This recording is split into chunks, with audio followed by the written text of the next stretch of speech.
I have to say, this is the first time I've done a kind of presentation like this. And when Tom pitched it to me, I immediately latched onto it. Not necessarily because I'm someone who enjoys the sound of his own voice, but because I think the opportunity to speak to people who are in a similar situation that I am is actually something I really wanted to kind of grab onto. It's more than just a speech, it's more kind of like it's a collaborative crowdsourcing. If I share a little bit about where I've been, I can kind of start picking the brains of people who've been here. And it sort of strikes me that there's a lot of people in a similar field that I am, a lot of marketers, and certainly a lot of people from my part of the world as well, which is very exciting. Not nearly as exciting, of course, as going viral. Now, who among us has had the privilege, quote unquote, of going properly viral? I'm going to say to the extent that you produce something, you put something out there, and you started receiving comments and likes at a speed at which you're like, holy shit, this is like gone 100 comments, 200 comments. The views have kind of grown exponentially. Starts out with like 10,000, and then tomorrow you're on 50. All of a sudden I'm on 1 million. How did that happen? Like properly, oh shit, this is actually gaining some real traction. I don't want to, see, that's fine because it is all relative. It is kind of all relative, and there are lessons to be learned along the way. I have had the quote-unquote privilege. I'm going to say quote-unquote privilege a lot because it kind of hits me a lot, of going properly viral 3 times. 2 of which involved things that I had done and I put out into the world and had kind of blossomed. The other was one that I enabled to happen, and it caused a sort of minor political scandal involving the then Prime Minister of New Zealand. I will get to that in a minute. But what I know is that from the 3 times that I have been involved in something going viral, 3 dumb lessons emerged. Not just personal discovery lessons, but lessons which I look at and think, from a business point of view, or from a freelancer point of view, these are all actually really useful. Useful to know. I call them dumb lessons because they're the kind of thing that you realize at the time, how did I not know that? How did that not occur to me? But when it happens and afterwards you're like, it's so dumb, but it's so useful. There's one thing I also know, and I'm going to quote Scott Galloway, the marketing professor, is that things are never as good or as bad as they seem. Which strikes me as a little bit like having your cake and eating it too. But you think about it, when something goes viral, you think, that's awesome. But is it? Or when something goes bad and you get the then Prime Minister of New Zealand in trouble, is it really as bad as that? Well, oftentimes it kind of sits in the middle. And he knows, because he's bald. So, it's that kind of, it's not as good, it's not as bad, but it's in the middle. And it's something I always use to kind of keep me grounded. So I had the pleasure of being involved in 3 moments of virality. And from those moments, I have learned 3 lessons that relate somewhat to building a business. And please, please, take me seriously because someone has to. So viral moment number 1, the yellow peg. Confession. I was a sick old man. And I say sick and I say old in inverted commas. I was diagnosed with an autoimmune disease back in 2010, which not the worst thing in the world, but it was a little bit, to use the parlance of this country, a bit of a ball ache. So I decided to do something about it from a positive point of view. So I launched a charity auction on a New Zealand auction website, Trade Me. And the idea was to start with a single yellow peg, and then over the course of 12 months, trade up for better items. And then in 12 months' time, sell the final item and donate the money to charity. And it was, apropos of nothing at all other than just putting it out there, a little bit of a hit.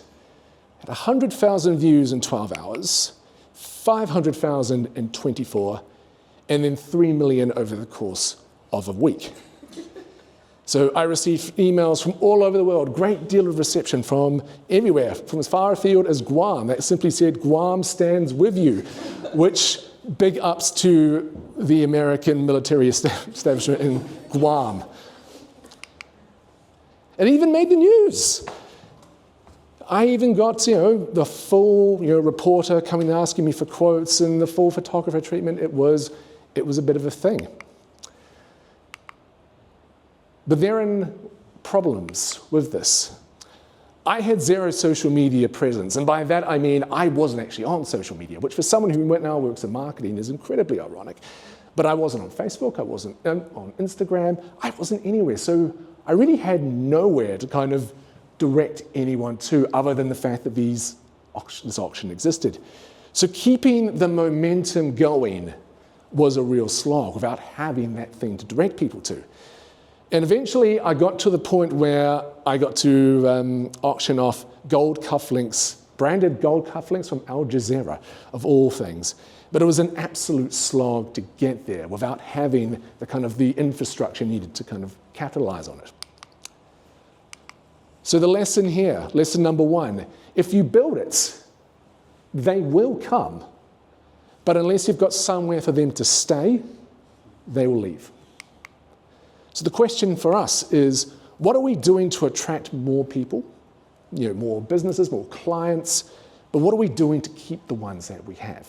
Client acquisition is one thing, client retention is another, and it's an incredibly potent thing. We always talk about how do we get more business, how do we get more business? How do we actually utilize the business that we have and how do we keep it? That was the first question. Viral moment number 2. The, quote, gay red top. Okay, so I need to briefly explain some boring New Zealand political history for which I apologize. And in the presence of a fellow Kiwi, you might understand a little bit of the context, but I need to introduce some quote unquote characters here. So in 2012, I was working in radio for what's called The Farming Show, New Zealand's #1 rural radio program. Such fun. And rural radio in New Zealand is kind of a big deal. It's kind of like the New Zealand equivalent of the shipping forecast. Everyone sort of listens ironically, but there's an insane amount of money in it as well. The Farming Show hosted a charity golf day, at which the star was New Zealand Prime Minister at the time, John Key. Now, John Key was a member of sort of like the New Zealand equivalent of the Tories, kind of sort of the centre-right politician. And the idea was, donate X amount of money, come play a round of golf with the Prime Minister. And like a good little brand nerd, I arranged for the Farming Show host to wear a branded red jacket. Nothing wrong with that. Perfectly fine, respectable golfing attire. Cue the quote-unquote banter. So the colours in New Zealand politics is similar to what you have over here. Blue for the Tories, red for Labour, etc., etc. So the host is wearing a red jacket, to which the Prime Minister said, I'm going to try and do it in the strongest New Zealand accent I can muster, you're going to be nervous when you line up on those par 3s now, aren't you? You're munted, mate. You're never going to make it. You've got that gay red top on there. The literal Prime Minister of New Zealand on the radio. Exactly. So it was recorded on Friday. We pre-recorded it. The idea was to air on Monday. Nobody at the time besides me thought this was going to be a bit of a thing. It just seemed no one at all was kind of concerned that this was going to be out there. So I posted it on Twitter on the weekend. This is me thinking, well, this will get a little bit of attention. This will get the kind of people talking about the show. Yeah, send for the shitstorm that erupted because of it. It went viral, probably internationally viral, as in picked up across different news networks across the US, UK. It caused a political storm in New Zealand as well. I just sort of went, we'll put it out there and we'll see what would happen. Understandably, there are problems with this approach. I wanted eyeballs almost at any cost. I thought, this is great. Not only do we have the Prime Minister on the show, but we've got him saying something kind of weird and funny and controversial. This will get people's attention, which was actually a big mistake because I had not done my due diligence. It was newsworthy, yes, but bad for stakeholder management. The Farming Show didn't want their episode to be known for this political scandal. They wanted it to be, we got the Prime Minister along for a fun charity golf day. Now we have to deal with this complete and utter catastrophe because you decided to put it on Twitter. And there was really no crisis management from our part as well. Like, no one really thought, what would this mean for our brand? What will this mean? How do we kind of redirect attention away from this? Why is this the story? There's no real thinking. It was just, it's out there and it has a life of its own. Yeah. So lesson 2 from this. Ignoring the temptation to just kind of get something out there. When you've got something that's really, you know it's going to kind of capture some attention, that in itself is not good enough. It needs to have sort of the infrastructure in place to keep it balanced, to keep it kind of an even keel. And the question is, what is the worst thing that could happen if this thing gets out there? And what is our risk management strategy if that worst thing were to happen? Now, what I should have done, above all things else, is kind of pulled the show aside and said, hey, listen, before you go out and start hitting the links, he's just said something that's going to blow up.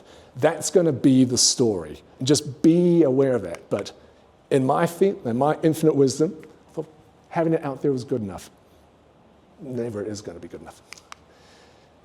The third viral moment, and this came this year, not in my name. So, since the gay red top gate, I have been wary of putting out any kind of political content.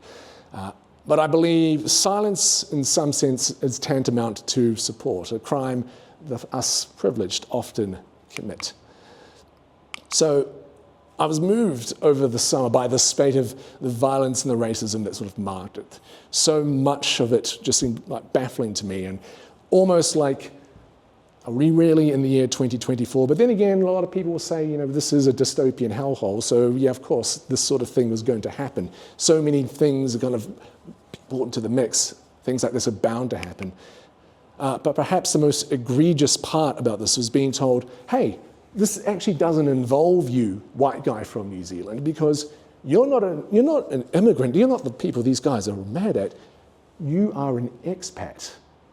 And I also thought there was a cognitive dissonance here because, as far as I'm concerned, these are two different countries. I'm from there, I live there, I immigrated to there. Surely that makes me an immigrant. But no. An expat is what I was. And that's the sort of the couch term afforded to people like me because of skin color, because of language, because of shared kind of cultural experience. And I kind of thought, wow, I spent the first year living in this country being actually answering the question, you're right, with, yes, I think so. Is there something wrong with me? So we're talking about cultural kind of similarities. Sometimes it meets up, sometimes it doesn't. So I launched a marketing agency back in June. I called it MJO Creative. I considered part of my launch strategy was to get myself out there as much as possible. If I'm going to be marketing anything, I've got to be marketing myself. And video was going to be a huge part of that. So whenever I put out a piece of content, I have 2 goals in mind. Number 1, proof of quality. I need to spend time showing that I actually know what I'm talking about. So everything that I do is sort of predicated on the idea that, yes, I'm not just a Johnny come lately, I know what I'm doing, and here I'm going to talk about the thing that I know what I'm doing, so you know that I know what I'm doing. The second part is to showcase creativity and personality. This is the kind of creative thinking that I go through when I create something, and this is me. This is what working with me is going to be like. What you see is what you get. I wear my heart on my sleeve for better or for worse. There's no kind of show, it's all me. A lot of people will kind of say, well, why in the world of personal branding, why is this important? Because I feel that you need to know who the person is you're going to be working with. And if you get a sense of what their vibe is and what they're about, then yeah, you're going to work with them. And if they're not what you're looking for, you can go look somewhere else. I feel like I would rather have people work with me with eyes wide open than be surprised that, oh, you don't sound like you're from the UK, and have that be a big surprise. Hence, I put this out. So it was a 4-minute long video highlighting the absurdities of what I thought of the expat, not an immigrant argument. And I found it was something that I was in a position to speak about, and to speak about with, I don't necessarily think a degree of knowledge or expertise, but I felt like from a position of sincerity it needed to be out there. And I put it up on both LinkedIn and TikTok, and it was a very deliberate choice. So I knew LinkedIn because, as I said, I do things to showcase that I know what I'm talking about, but also to demonstrate who I am. I thought this was actually a pretty important part of who I am, so that needs to be out there. And TikTok, I thought, I want to give their algorithm a little bit of a try. I want to see if this thing will actually take flight. It was more or less just an experiment to see how far the algorithm will reach. And it turns out it reached quite far. As of now, it had 675,000 plays, 5,000 plus comments, most of which were fairly positive. I went from 3 followers to 5,000 followers. And on LinkedIn, it had 100,000 plays, 1,000 comments, and I thought there was another one there, but no, that was it, 1,000 comments. But there are some problems with this. It was fantastic for visibility. Absolutely great for people saying, hey, you're that guy from that video. It had absolutely zero influence on helping me to grow my marketing business. 6,000 comments, of which there was 0 business meetings. None of them saying, hey, because of that video, I went and discovered other things that you had done, and I like the cut of your jib. Therefore, I think this might be worth a conversation. Nothing. So it was a worthy message. I'm glad I did it. I would do it again in a heartbeat, but not so much for generating immediate business. So the third lesson, and it's an obvious one, don't expect go viral to lead to instant success. Business growth is a lunchbox, day in, day out, come in, put in their time kind of thing. So the question that comes off that is, after going viral, what comes next? And are we okay with that thing being kind of a boring thing? It's one of the questions I got asked when I applied for journalism jobs, particularly with the farming show, strangely enough. It said, like, how do you feel that we could all be working on this massive story, like, it could be another earthquake in Christchurch, and we're all running around, getting interviews and doing things around that, and you are writing a story about bees, or something kind of like small fry. Well, that's the game. We go from doing these big, glorious things. One video I put out immediately after that one got something like 600 views. And I keep thinking at the time, oh man, but come on. Surely I've got an audience now. Surely I've got that momentum. It doesn't play out that way. The algorithm is designed to not privilege certain pieces of content. And just because it worked once doesn't mean it's going to work again. But that's actually fine. It's totally and utterly fine. And like I said, business success, putting content out there, it's a day in, day out thing. Sometimes it's going to land. Sometimes something's going to go viral where you think, I did not expect that to happen. But it's almost like it's an example of serendipity, if anything else. It just happens sometimes. There's no kind of logic or thinking behind it. It just is. But like I said, 6,000 comments, not a single business meeting. And that's a dunk on me, because maybe I should have followed that up myself. But just because something is popular, and it could just be the piece of content someone consumed for 4 minutes and then moved on to something else. It doesn't equate to business success. You have to dig in and keep going, keep putting things out there, particularly when it's boring, particularly when you're not getting that level of attention, because that is where the business will come from. So those are the 3 lessons, and the following slide contains gratuitous self-promotion. So, like I said, I run a little place called MJO Creative. I help SMEs, founders with personal branding, content creation, and marketing strategy. And that QR code actually does work, because I tested it about 4 or 5 times just to make sure. But that is it. 3 times I went viral, 2 were deliberate. 1 I would have done differently, but 3 lessons that are now informing what I do, and advice that I would give people I work with, and indeed marketers who are also in a similar position. Like, what do we do if a piece of content really pops off? How can we capitalize on that? And what can we do to grow? And does this actually mean anything? It's, like I said, it's never as bad or as good as it seems. It just is. And the point is, you just keep showing up time and time and time again. And from that consistency comes something greater, I think, than going viral. And that is something that is consistent and real and makes you, happy for getting up every morning and doing this kind of work. So that is it. That is the presentation. If there's anyone has any questions, comments, slurs, boos, questions about New Zealand's storied political history, anything, now's the chance, but that's it.